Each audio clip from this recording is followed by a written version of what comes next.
Welcome to Verbonden. Today I'm joined by Wolfgang Goebl. He's an entrepreneurial mind, president of the Intersection Group, and a hands-on enterprise design coach. We'll explore why architects struggle to make an impact, why managers might be the real architects of the business, and Wolfgang himself, he stepped away from the term enterprise architect because it's often seen as too IT-focused. Today, we'll challenge the way you see the role and explore why so many architects feel frustrated and uncover who really shapes the business. Do you want to sharpen your skills as an enterprise architect? Welcome to Verbonden, the podcast where we combine insights from experienced professionals with real-world examples from the world of architecture. My name is Elise Luijks and I am your guide through the layers of enterprise architecture, making it less mythical and more concrete. Welcome, Wolfgang. I'm very happy to invite you to the podcast. Could you provide us with a quick personal introduction about yourself? Yeah. Sure, and thanks for having me, Elisa. It's really a pleasure. I always like to discuss those topics. We're quite passionate about it. And that's maybe also part of my story. Yeah? So why I'm coming from an IT engineering background, and then after some software engineering, business analysis, project management jobs, 15, 16 years ago, I started as an enterprise architect. Yeah? And in the beginning, it sounds like a really big job. I'm the one to architect the enterprise. But I was in the IT department of the company, Austrian Bank. I worked back then. And several years later, I found out that the impact on enterprises is maybe a bit limited when you are working inside the IT function somewhere. Mm-hmm. And in the beginning, it was super exciting. After 5, 6, 7, 10 years, I started to get a bit frustrated. Then I had the next assignment and the next assignment, and some patterns. You see some patterns over and over again when you do some assignments in different kinds of companies, and there are patterns. Where were you at the time? What were you actually doing when you saw I'm getting a repetition? What were you doing? I think I'm coming from this engineering background, and then I would say IT enterprise architecture. There's this discussion going on. That's where I'm coming from. IT. I'm an IT guy. I've studied computer science, and after some years, you find out that architecture should be done on the business side, business architecture. I wasn't aware of that when I started 17 years ago. Because then I read TOGAF and all the business, the whole bodies of knowledge. And something is missing, and I think these are patterns that repeat themselves. That there's still this huge chasm between IT and business. And then 15 years ago, Business Architecture Guild, they started with their body of knowledge, and now business architecture is a topic, but still it's quite IT heavy. And I think that's one of the major patterns I see in all companies, is that there's this IT function, there's this huge chasm, and architecture is still seen as a technical discipline. But I'm coming from this direction, and I'm moving more towards those social interventions into the social part of the socio-technical systems. Maybe that's also part of my history where I'm now. And what made you realize this? Was there a certain moment that you had, I was in this situation, and then I realized because of this, it's not about technology?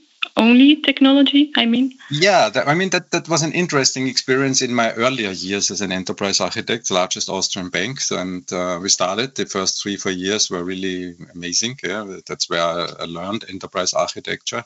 We had governance, and we managed application portfolios, so this typical task of application portfolio management. We were quite good at it. And then was a merger. Then the bank merged with another bank. And then it was all about politics and who wins and who's the stronger party. So the decision which IT systems is in the future state were made by managers and not by design and not by the suggestions of the architecture team. So you lose your impact as soon as politics come into play. Yeah? And that was an interesting experience, because then you must become humble and say, okay, maybe I'm not the architect of the business. They are, the managers are, and then they make some big decisions, really big decisions, hundreds of millions of euros decisions. And they can do it with a pen, just strike through an organizational unit, and then there's a merger.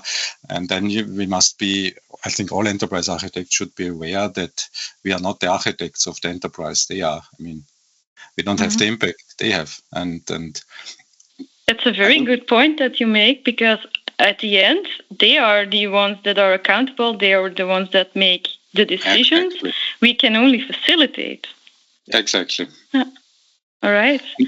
But that's not clear. I mean, if you read the bodies of knowledge, TOGAF, for example, or others, or some books, that's not really clear in the books. Yeah, and they are, and we facilitate. And that was maybe my major learning after a decade of enterprise architecture. That's say, okay, I need to change it, and that's the reason why we founded Intersection Group. Now I'm working in the energy sector as an enterprise designer architect, and we 5 years ago we founded Intersection Group, which is a not-for-profit association with the goal, I would say, to reinvent some things substantially, fundamentally.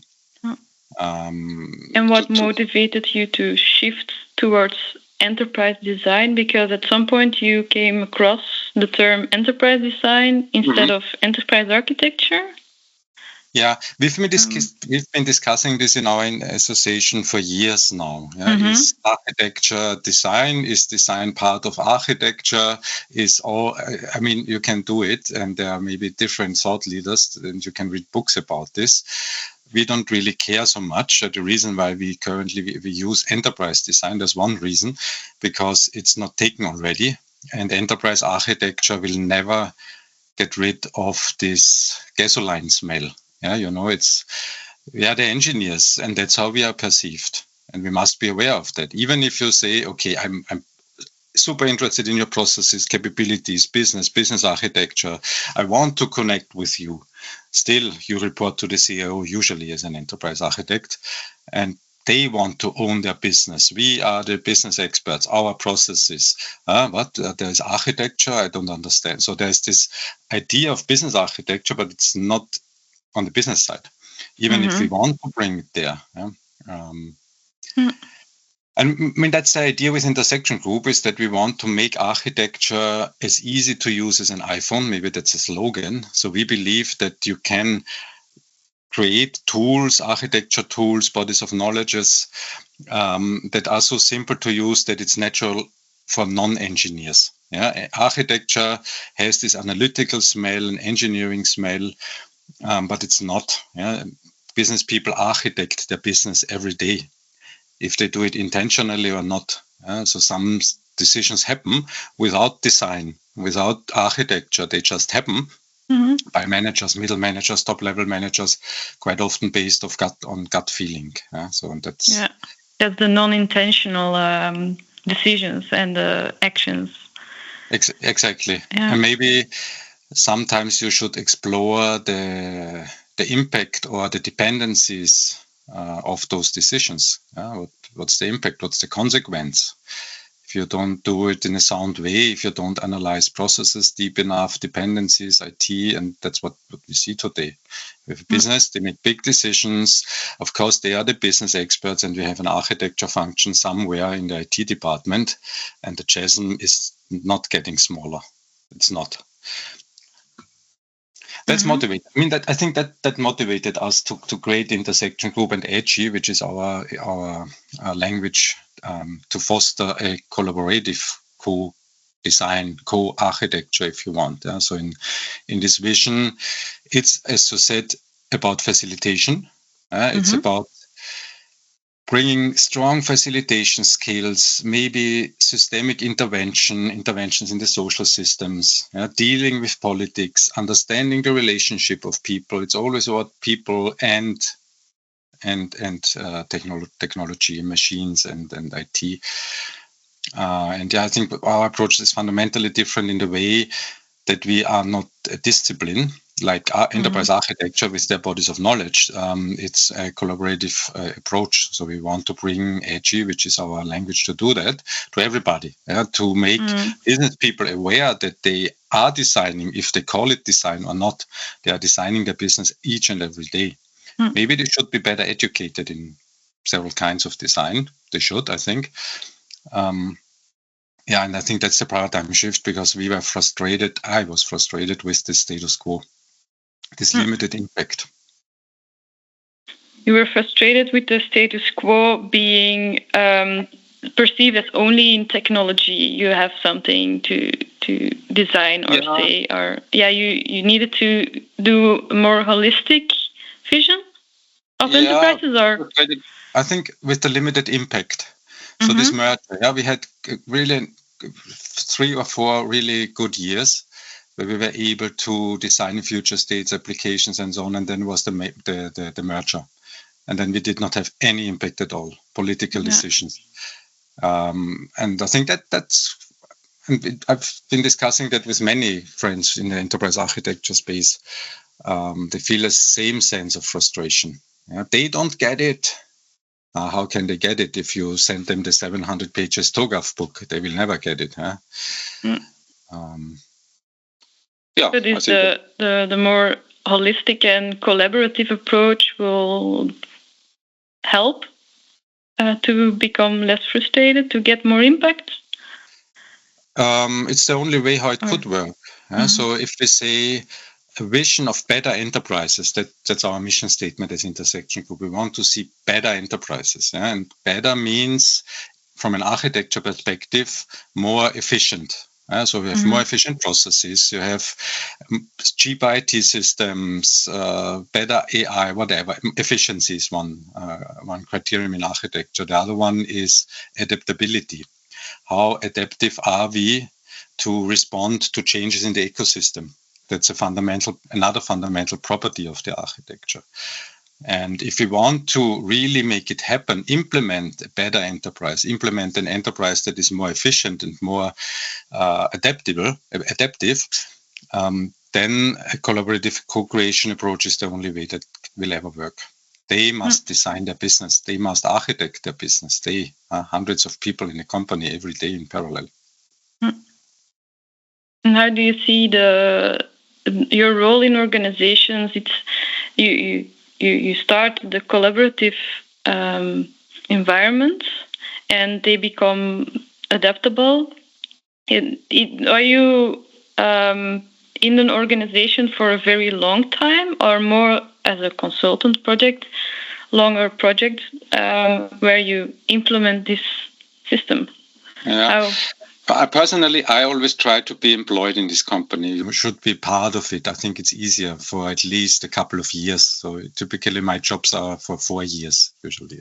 And then after 2, 3, 4 years, you can see if you can make it happen or not. So what I've learned is there are environments where it simply does not work. So if the company doesn't want to get better, if the culture is not prepared for the change that is needed, if the management does not really want the change. So there are many reasons why it will never work. If a company does not want to be better, for many reasons, it won't get better, and I can't do anything against it.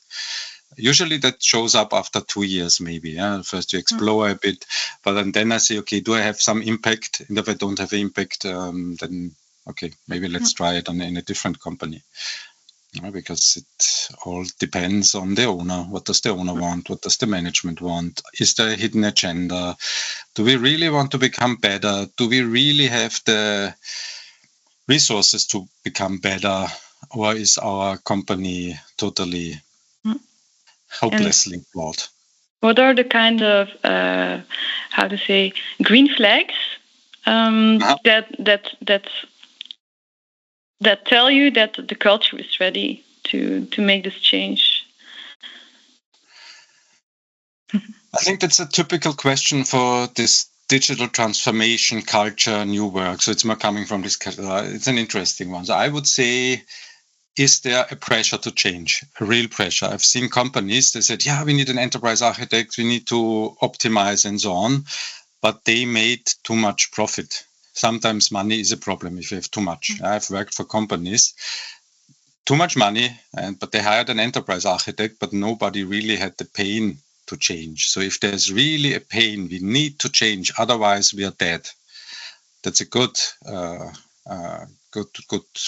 condition for change, of course. That's one thing. It's a situation where you know what you don't want anymore, but you do not yet know what you do want, or so to speak. Then you need to try to figure that out.